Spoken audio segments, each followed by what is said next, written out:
You take off your glasses.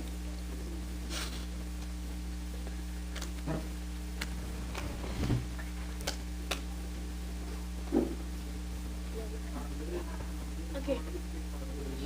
Are you Yemeni? Let me teach you some Yemeni. Assalamualaikum. I thought you were going to teach me a language. He knows you or what? No, he says he's going to teach me Yemeni, then he started giving me kisses. That's how you do in Yemen. You're right. Do it again, do it again. Alright, bismillah, alhamdulillah, wa salatu wa salam ala rasulillah, wa ala alihi wa sahbihi wa sallam. So like we've been doing the past couple of weeks is that we have like a central topic in mind, and then we discuss some stories of the Sahaba radiallahu anhum, and also some statements of the previous scholars regarding it. So first we talk about a topic. The first week we talked about, the harms of passing on lies or passing on rumors and things of that sort. And then last week we talked about adl, we talked about justice and how that looks like, how is it shown, how it's not only something that a ruler or a judge can do, or a quality that a ruler or a judge should have, rather something that everybody, each and every single person can have in some way, shape and form. So today, inshallah, what we will be focusing on is the concept of tawakkul. That'll be our focus for today. Talk about what it is, and we'll discuss a story or two regarding it. And then we keep it short usually, halaqah 25-ish minutes, something like that. So without further ado, we'll get started. Yeah. I'll take questions at the end. How about that? Okay, tawakkul. Tawakkul, when we look at what it is, it's something that it's always familiar. It's a term which is familiar to us. It's something that we've already heard before. It's in the ayat of Allah subhanahu wa ta'ala. It's in the Quran. You see it in the ahadith of Rasulullah sallallahu alaihi wasallam. Tawakkul. Allah subhanahu wa ta'ala says in the Quran, "Inna Allah yuhibbul mutawakkilin." And when we say tawakkul, generally we translate it as reliance, to rely upon somebody or something. So tawakkul in its general sense, linguistically, it just means reliance. It doesn't have to be specifically on something or somebody. Anytime you rely upon something or somebody, that's tawakkul, no matter what. So in the linguistic term, even if you lean on a pillow, you're doing tawakkul on the pillow. You're relying on it. You're leaning on it. You're putting your weight on it. You're trusting it that it's gonna hold you up. It's not gonna let you fall down. So tawakkul is that. That's what it is linguistically. When we talk about tawakkul with Allah subhanahu wa ta'ala, then of course that's something that we understand as well. That's the main thing, that when we think about tawakkul, our minds are always geared that way. We always think about how we can rely upon Allah subhanahu wa ta'ala. That's our first thing. That's the first thing that comes to mind. But tawakkul, there are many different types. There are many different steps to it. There are many different aspects to it. And this is a topic we talked about earlier in another masjid as well, just because of how relevant it is to us all today. When we see things that are going on around the world, you see the things that are going on in Palestine, you see the things that are going on to Muslims all around the world, you feel a sense of hopelessness, number one, and helplessness. You can't do anything. You just feel like there's nothing that you can do. You're helpless. It's like you're stuck. And then all you're saying is that, you know what, Allah subhanahu wa ta'ala will take care of it. Allah subhanahu wa ta'ala will take care of it. Allah subhanahu wa ta'ala will take care of it. And that's what tawakkul is. People over there who are struggling, people over there who are going through something, that's the one phrase that we hear coming out of their mouths, that hasbunallahu wa ni'mal wakeel. That enough for us is Allah subhanahu wa ta'ala. There are many different ayat in the Quran. For example, وَمَن يَتَوَكَّلْ عَلَى اللَّهِ أَلَيْسَ اللَّهُ بِكَافٍ عَبْدًا. We'll talk about the ayat later. But Allah subhanahu wa ta'ala says in an ayat that أَلَيْسَ اللَّهُ بِكَافٍ عَبْدًا. That is Allah subhanahu wa ta'ala not enough for His servant. Is Allah subhanahu wa ta'ala not enough for His servant? And then another ayah, وَمَن يَتَوَكَّلْ عَلَى اللَّهِ فَهُوَ حَسْبُهُ. Whoever has reliance upon Allah subhanahu wa ta'ala, then Allah subhanahu wa ta'ala is enough for him. Meaning this person doesn't need anything else. So what does that type of tawakkul look like? And that's just something that we want to refresh our minds about. This is that type of tawakkul where there's many different stages, many different steps. But before we talk about it, let's talk about a story from the Sahaba radiallahu anhum. Just so we can see how different the levels are. We mentioned the story of Abdullah ibn Mas'ud radiallahu anhu. It's a very famous and common story that when he was on his deathbed, he was about to pass away. Now, of course, when you're at that time, you're worrying about the children. How much money will they receive? What will be their inheritance? Will they be good to go? Will they be okay? And you worry more about the girls, the daughters. And so Abdullah ibn Mas'ud radiallahu anhu, he had 2 daughters. So Uthman bin Affan radiallahu anhu, he's coming to him at this point when he's about to pass away, or when he's sick, extremely sick, and he's asking him that, what are you feeling? What are you complaining, basically? Like, tell me about your pains. And he responds by saying, like, ماذا تشتكي? And he responds by saying, ذنوبي. I'm just worried about my sins. I'm just worried about my sins. Not the pain. The pain's whatever, it'll go away. It's temporary. I'm just worried about my sins. And then he asks him that, what do you hope for? ماذا ترجو? What do you hope for? And he's saying that, رحمة الله. I just hope for the mercy of Allah subhanahu wa ta'ala. And then Uthman ibn Affan radiallahu anhu asks him that, is it possible that I can give you some wealth from Baytul Mal, so you can give that on to your daughters that will be living after you pass away? And Abdullah ibn Mas'ud radiallahu anhu was kind of taken aback by it. He said, what are you talking about? Do you fear, like, أتخشى على بناتي الفقر? Like, do you fear that my daughters are going to be poor? That they're not going to have any wealth? They're not going to have any money? So are you scared of poverty? That poverty is going to afflict them? He's asking Uthman ibn Affan radiallahu anhu this. And then he goes on and he says that, I taught my daughters Surah Al-Waqi'ah. There's no way that poverty is ever going to afflict them. There's no way, it's not possible. So this is one aspect of tawakkul. This is one type of tawakkul. That in the heat of the moment, no matter what's going on, in that type of situation where every single person, if any one of us was in that situation, we would definitely take it. We would definitely worry about the people coming after us. And we should. But that is that type of tawakkul that he understood that no matter what's going to happen, no matter how much wealth you give these people, Allah subhanahu wa ta'ala has already told us something greater. Allah subhanahu wa ta'ala, we already have His words, we already have His ayat. That is enough. What else do we need to rely upon? So tawakkul, for people like you and I, to just drop everything and just say that, you know what, I'm relying upon Allah subhanahu wa ta'ala now. What ends up happening is that many times people are like, you know what, then I don't have to do anything anymore. If I am going to have tawakkul, okay, that, yeah, Allah subhanahu wa ta'ala, I have tawakkul in the fact that Allah subhanahu wa ta'ala will give me rizq. Allah subhanahu wa ta'ala will give me food. Allah subhanahu wa ta'ala will help me graduate high school, college, and all these different things. Allah subhanahu wa ta'ala will do it. That is a tawakkul that I have. And I also say that because of that, I'm not going to do anything. I'm just going to sit down and I have tawakkul in Allah subhanahu wa ta'ala, and He's going to make it happen. Now every single one of us can realize that this is not how it's supposed to go. Like, if you just sit at home all day and say that, you know what, I'm not going to do anything, but I have tawakkul that Allah subhanahu wa ta'ala will provide food for me. Nothing's going to happen. You'll starve. You'll die. So tawakkul, part of it, one of the aspects of it, is actually taking use of the means that Allah subhanahu wa ta'ala has provided for you. Allah subhanahu wa ta'ala has provided for you a means to go to school, for example. Allah subhanahu wa ta'ala has provided a means for you to earn money through a job, through work. So part of that tawakkul and reliance upon Allah subhanahu wa ta'ala is taking advantage of that means, using those means. And that is the main thing that we want to focus on. That's something that we want to understand, that taking the means is absolutely necessary. Benefiting from what Allah subhanahu wa ta'ala has provided to you, and realizing that that is a ni'mah from Allah subhanahu wa ta'ala, it's absolutely necessary. Tawakkul has many different aspects to it. This is also something that we want to unpack, want to understand. The first thing to know is that we can't have, it's impossible for us to have true tawakkul in Allah subhanahu wa ta'ala if we don't know who He is. We don't know who Allah is. We don't know what qualities He has. We don't know what sifat He has. We don't know what attributes He has. We don't know that He's As-Sami' Al-Basir, Al-Qadir. We don't know all of these things.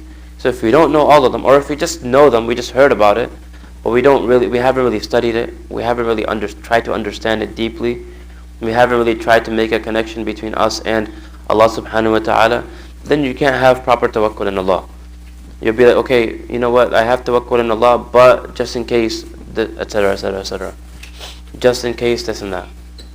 The Prophet ﷺ, he taught the Sahaba radiallahu anhum to ask Allah subhanahu wa ta'ala about everything. Even if you need like a shoelace or salt. These are the two examples that are given in the hadith. Because these are things that every single person has. If you need, at that time especially, if you need a shoelace, if you need some salt, you just go to the neighbor and ask it. And it's something which is not expensive at all, so they'll give it to you. Not a problem at all. No problem whatsoever. So the Prophet ﷺ taught the Sahaba radiallahu anhum, that if you need to ask somebody for anything, even if it is a shoelace or salt, ask Allah subhanahu wa ta'ala first, then go do whatever it is you're going to do anyways. The end result's the same, right? In both situations, you're still going to get a shoelace, you're still going to get salt, you're still going to get whatever it is that you want. At the end of it all, you're still going to get it. But in the second situation where you bring Allah subhanahu wa ta'ala into the picture first, it's showing that first you rely upon Allah, and through that you're being grateful towards Allah subhanahu wa ta'ala. Then you do whatever it is that you're going to do anyways. You have an exam coming up, you're going to study for it. You have to study for it. You know you're going to study for it. But talk to Allah subhanahu wa ta'ala first. Make dua to Allah subhanahu wa ta'ala first, then start studying for it. The end result is going to be the same. As a result of how much you've studied, that's what your exam score will show. If you have a job interview, you got to prepare for it. But talk to Allah subhanahu wa ta'ala first. That's having tawakkul in Allah subhanahu wa ta'ala. That I did my part, now Allah subhanahu wa ta'ala is going to do His. And that's exactly how it is. There's statements of the Salaf where they used to say, اعمل عمل رجل لا ينجيه إلا عمله. So work, do actions. So strive, for example, study. Let's take this example of studying for the exam. So study for your exam so much so as if you know that nothing is going to save you except how much you study for this exam. This is to show you how to have a balance between you yourself doing things and also at the same time having tawakkul in Allah subhanahu wa ta'ala. So the first part is do and act and strive towards completing things as if there's nothing else that's going to help you. You got to give it 150% because it's only you. But then the next statement is also that have tawakkul in Allah subhanahu wa ta'ala, like that tawakkul of a person who has no hope other than Allah subhanahu wa ta'ala. That nothing else will save this person other than this person's tawakkul. Nothing else will help this person other than this person's tawakkul. So that's like the balance that a person should have. You give 150% in whatever it is that you want to do. Whatever it is that you have to do. Whether it's an interview, whether it's work, whether it's school, whether it's learning ilm, studying deen. Give 150%. But at the same time, rely upon Allah subhanahu wa ta'ala. It's not like a person does one and not the other. It's impossible. You have to do both. Because if you do one without the other, if you do only actions without relying upon Allah subhanahu wa ta'ala, then who knows how that's going to go. You haven't relied upon Allah subhanahu wa ta'ala, the result could be terrible, the result could be okay. You might get lucky, the result will be good. But you haven't brought Allah subhanahu wa ta'ala into the picture, which is already something negative in the first place. And the opposite as well. Let's say you brought Allah subhanahu wa ta'ala into the picture. You're having pure tawakkul in Allah subhanahu wa ta'ala, but you're not taking advantage of the means. And at the same time, you're not going to do anything. Nothing's going to happen. Like, you know what? I believe that I have an exam coming up. I'm not going to study. I have tawakkul in Allah subhanahu wa ta'ala that I'm going to get 100%. Nothing's going to happen. You're going to fail that exam if you don't study. Nothing's going to happen whatsoever. So it's a perfect balance that needs to be there. Tawakkul is something that it comes from the heart. It's inside of the heart. You can't tell, right? If I look at anybody, I can't say that this person has, 8 out of 10 tawakkul. You can't look at me and say that this person has 98% tawakkul, or 50% tawakkul, or 1% tawakkul. It's impossible. It's something that is inside of the heart, like many other actions. It's a benefit, it's a good thing, and a bad thing. It could be a bad thing. It's a good thing because each and every single person's relationship with Allah subhanahu wa ta'ala is different, right? Each and every single person's reliance upon Allah subhanahu wa ta'ala is different. So each and every single person is on that journey to get closer to Allah subhanahu wa ta'ala, to develop more reliance upon Allah subhanahu wa ta'ala. The bad thing is that nobody can tell you, nobody can check, right? Nobody can see how much tawakkul you have. So if it's running low, nobody else can tell you. It's the same thing like ikhlas, same thing like taqwa. All of these things are things you can't see, right? These are all things that are going on inside of a person's heart. It's between this person and Allah subhanahu wa ta'ala. How much taqwa does this person have? Who knows? How much ikhlas, sincerity does this person have? Who knows? This guy's praying salah, he looks like he's, about to start crying, but we can't tell how much ikhlas this person has. What if he has zero? What if he has nothing? In the sight of Allah subhanahu wa ta'ala, nobody's going to know. So when it comes to these things that are inside of the heart, these a'mal that are inside of the heart, there's something which is a matter between a person, a slave, each and every single one of us, between us and Allah subhanahu wa ta'ala. Nobody, not a single person can come in the middle. But it shows, and that's what we want to look at. That's why we discussed the story of Abdullah ibn Mas'ud radiallahu anhu in the beginning. That this tawakkul, it shows in moments where it's absolutely necessary, in moments where there is no other option, or in moments where other people would choose a different option.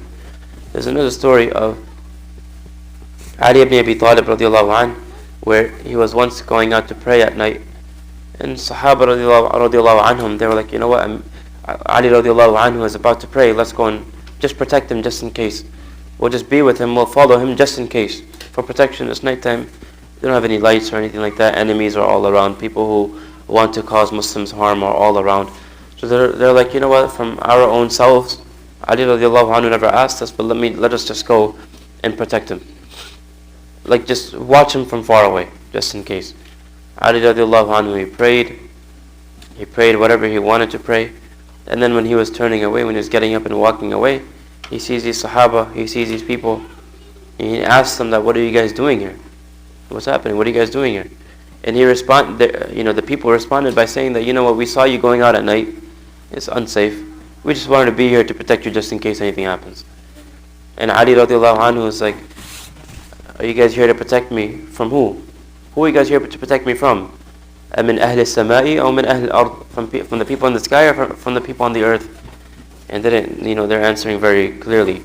So they're like, we're here to protect you from potentially the people of the earth, like on the earth, of course. And Ali radiallahu anhu responded by saying that nothing happens on the face of the earth except that it has already been decided by the people in the sky, meaning Allah subhanahu wa ta'ala. And then he moved on saying that on the shoulders of each person, each and every single person, are two angels. And we all know this. On the shoulders of each person are two angels. And this is what Ali radiallahu anhu is saying. And he continues saying that these angels are going to be with a person, and they're going to protect this person from anything except maut, in qadr of Allah subhanahu wa ta'ala, death. And so Ali radiallahu anhu continues in saying that if anything is going to afflict me, if Allah subhanahu wa ta'ala wants it to afflict me, it's going to happen no matter what. You guys being here is not going to help out in any way. That's what he's saying. That's exactly what it is. If Allah subhanahu wa ta'ala wants harm upon me, if Allah subhanahu wa ta'ala wants this done to me, then you guys being here, there could be 100 of you, nothing's going to happen. And if Allah subhanahu wa ta'ala wants to protect me, then it doesn't have to be through you. Allah subhanahu wa ta'ala doesn't need the means as how humans like you and I require taking advantage of the means. It's different. And this is what Ali radiallahu anhu was saying to these people who came to protect him. They were just trying to be nice, looking out for Ali radiallahu anhu. But they walked away with the lesson and an understanding and how deep Ali radiallahu anhu's connection is with Allah subhanahu wa ta'ala, that they really truly believe that. It wasn't like we'll say it, every single one of us will say it, but this is something that they really truly believed. Like we'll say that, yeah, I have tawakkul on Allah. Yeah, of course everything happens because Allah wants it to happen. This is probably what all of us were saying when we were crying last night over the lions. Like, oh, Allah subhanahu wa ta'ala made it happen anyways. We have tawakkul on Allah subhanahu wa ta'ala, but how much do we actually believe it? Everybody will say it. Every single one of us will say it. But complete reliance on Allah subhanahu wa ta'ala, you can test it in one of two ways. And both of these are different aspects of tawakkul. Something's happening. A bad situation is happening. You're in trouble, let's say. Let's say you're about to get beat up. I don't know what you did, but you're about to get beat up. And so now what ends up happening is now you're getting beat up. There's one option that after you get beat up, you have a broken nose, you're just laying there, don't know what to do. You're like, what, it's all good, it's from Allah subhanahu wa ta'ala. This is one aspect of tawakkul. Saying that, what was going to happen, what happened was going to happen anyways. What happened was going to happen anyways. I couldn't do it. There was nothing that I could have done to protect it. I could have studied, different moves of karate. I could have studied this. I could have had a gun. I could have done this. I could have done that. But no matter what was going to happen, you were going to get beat up. So this is my tawakkul, that okay, whatever happened, there was nothing that I could have done to change the outcome. That's one aspect. This is a bit delayed because you've already gotten beat up. And now you're trying to make yourself feel better. Now you're trying to understand the wisdom of Allah subhanahu wa ta'ala. But there's another one which comes a step before, and this is harder to get. That while you're in that moment, while you're getting beat up, the moment you see that something is going wrong, immediately you say that, you know what, this is from Allah subhanahu wa ta'ala.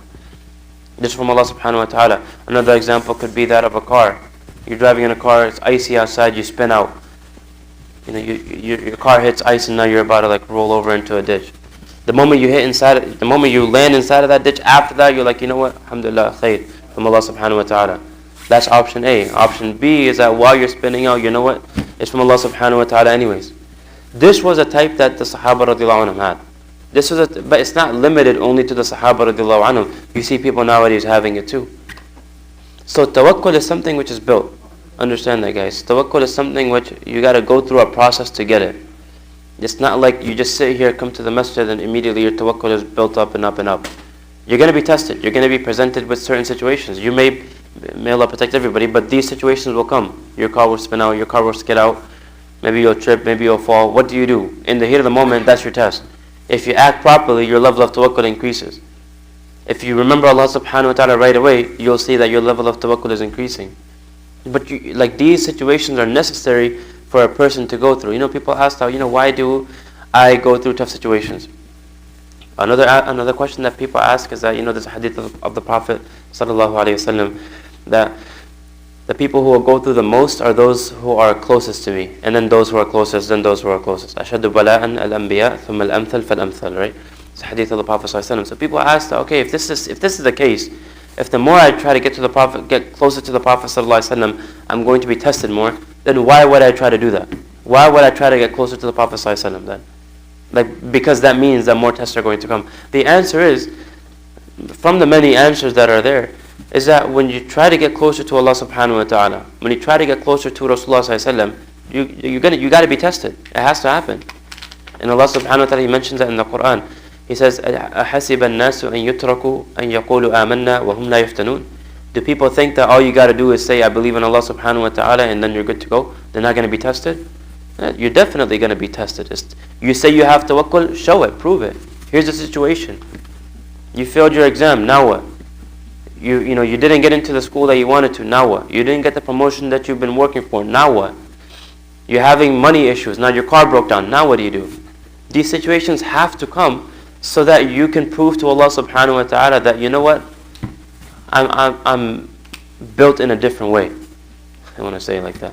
But I'm built so that I can respond to the challenges that you provide, that you put in front of me. I can respond to it properly. I can respond to it in a way where I'll make you happy. I can respond to it in a way where I'll display that, my level of tawakkul is increasing. You see that in the stories that you mentioned. You think Abdullah ibn Mas'ud radiallahu anhu, Ali radiallahu anhu, these Sahaba radiallahu anhu, Rasulullah sallallahu alaihi wasallam, how much tawakkul did he have? These people are going to war. The Sahaba radiallahu anhum are going to war with 3-to-1 odds. 3 people against 1 person. 3 enemies against 1 person. You think that was a weak level of tawakkul that they had? No. That was an extremely deep level of tawakkul that they had, that no matter what's going to happen, we're with Allah subhanahu wa ta'ala. Allah subhanahu wa ta'ala is with us. Nothing's going to happen. We're going to be good to go. The end result is always going to be a net positive. It's always going to be something which is good. But building up to this is something that requires a lot of work. And we'll talk about this and then we'll end. When it comes to having tawakkul, just like how you would be in the gym, building up muscle and stuff, you don't just work out one time and then, you're built like Arnold. You got to work out a lot over and over and over again. Years and years and years. Discipline, discipline, discipline. You're hitting the same muscle over and over and over again, at least once a week, twice a week, thrice a week, 20 times, 15 times, 12 times. You're doing this, and then at the end of it all, then you have like a nice physique, then you have something which is strong, then you have something which is functional. All of these a'mal of the heart, like what we talked about, ikhlas, sincerity, tawakkul, what we're talking about right now, taqwa, and many others, these are all muscles like that as well. These are all things that you have to work out. These are all things that you have to focus on time and time again. And to do so, you have to remind yourself about it time and time again.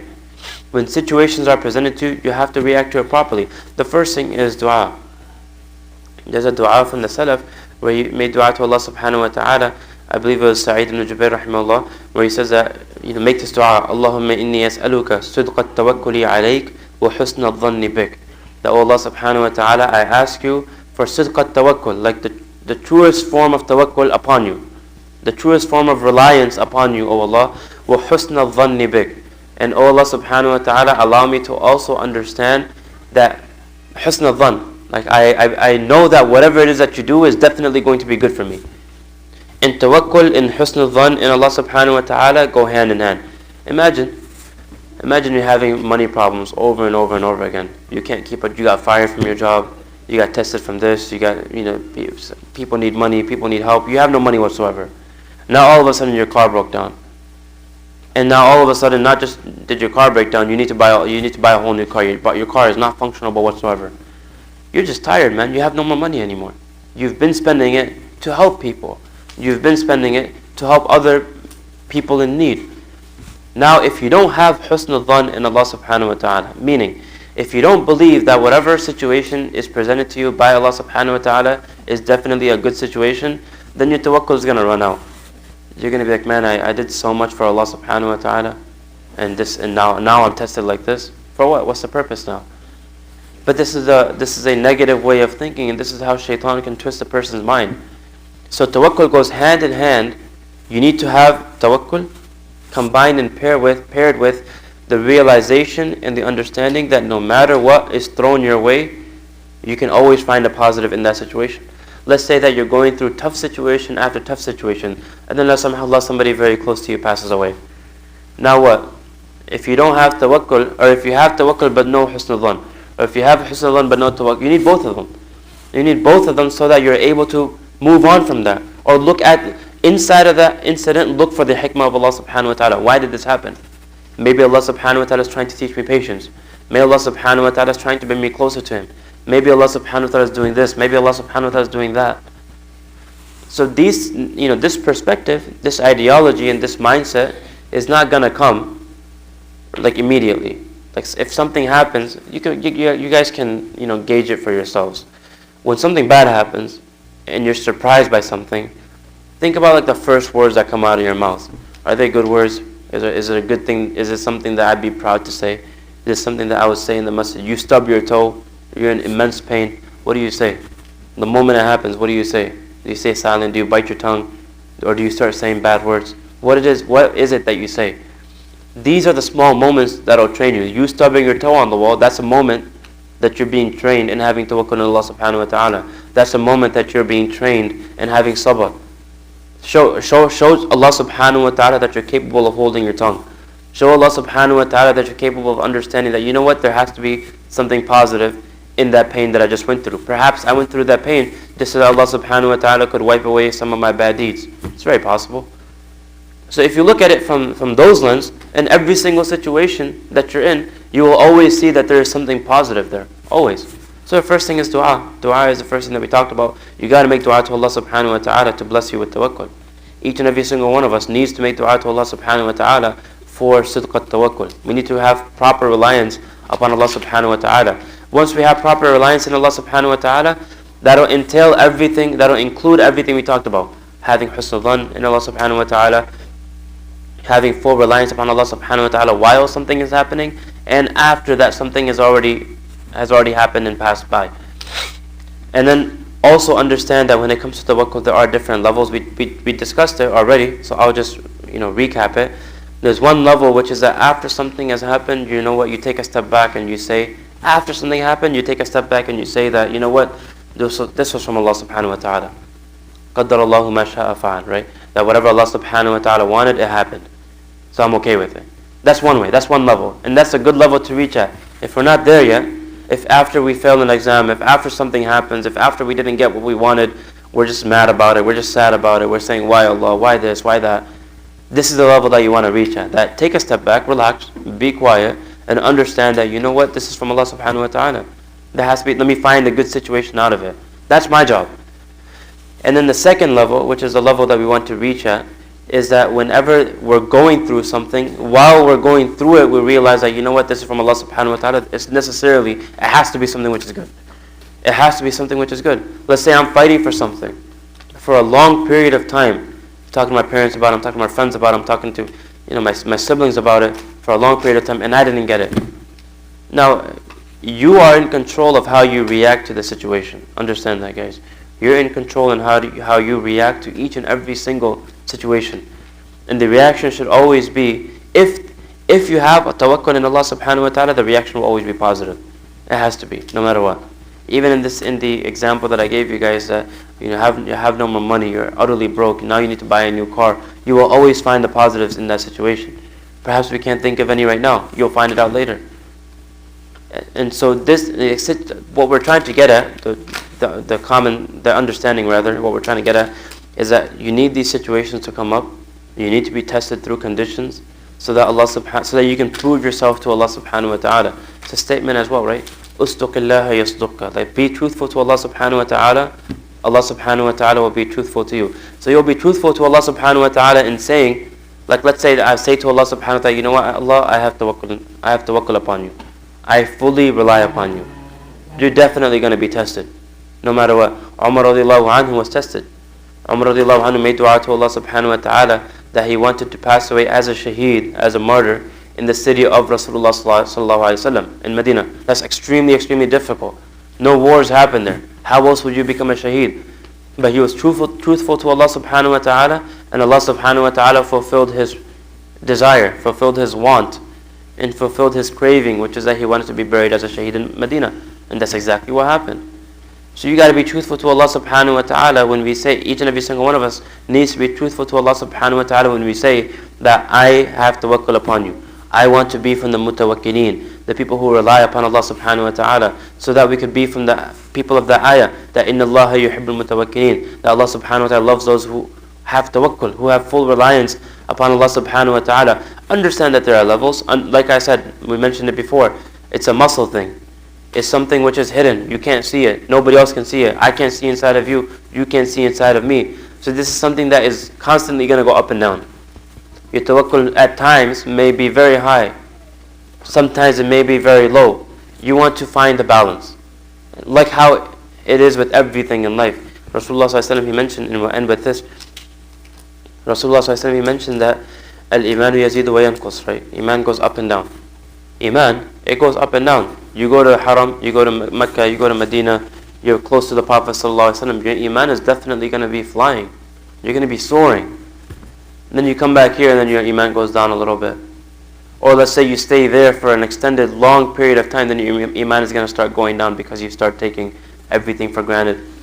So you need these different states, the highs and the lows. They show a person that this is how high I can get, and this low is how dangerously low I can get. So I got to stay away from the low, and I got to constantly aim for the high. Sahaba radiallahu anhum, when they were in the company of the Prophet ﷺ, their iman was soaring. They were not worried about anything. Like, you know what, O Rasulullah ﷺ, when we are with you, our iman is, in cloud 9. And then when we go back to our families, then we realize that, you know what, it's not the same. Our iman is not at the same level. So what is this? We feel like we are hypocrites. Just summarizing the story. We feel that we are hypocrites. And Abu Bakr radiallahu anhu, other Sahaba radiallahu anhum are feeling the same way. So they go to the Prophet ﷺ and they complain that this is what's happening. That when we are with you, our iman is at an all-time high. And when we're gone, when we go back to our families, we're just hanging out with our families. We're not talking about Allah. We're not talking about Rasulullah ﷺ. We're not discussing these same things that we're discussing with you. So then our iman decreases a little bit. And so they're like, what's the situation? And so the Prophet ﷺ responded by saying that if your iman was to be always like how your iman is with me, then the angel would come and shake your hands. This is something which is impossible. It's something which is extremely, extremely difficult. Because only the angels are commanded by Allah subhanahu wa ta'ala to worship all the time. They're not able to do anything else. Human beings are. So levels differ. Just as how iman goes up and down, a person's tawakkul, a person's taqwa, a person's ikhlas, these things that occur inside of a person's heart, they also have their ups and downs. We just got to find out where the balance is. And you find out where the balance is through going through different circumstances and situations. So don't minimize anything. Don't look at anything as whatever. It's not significant. It's very insignificant. Let's say you run out of gas. That's a test. What do you say? What's the first thing that you say? What do you feel? How do you feel about it? You didn't get the job. What do you feel? How do you feel about it? You did get the job. How do you feel about it? You did pass your exam. How do you feel about it? We just talked about the negatives, but both. Allah subhanahu wa ta'ala says, right, لِكَيْ لَا تَأْسَوْا عَلَى مَا فَاتَكُمْ وَلَا تَفْرَحُوا بِمَا آتَاكُمْ. That there's a balance.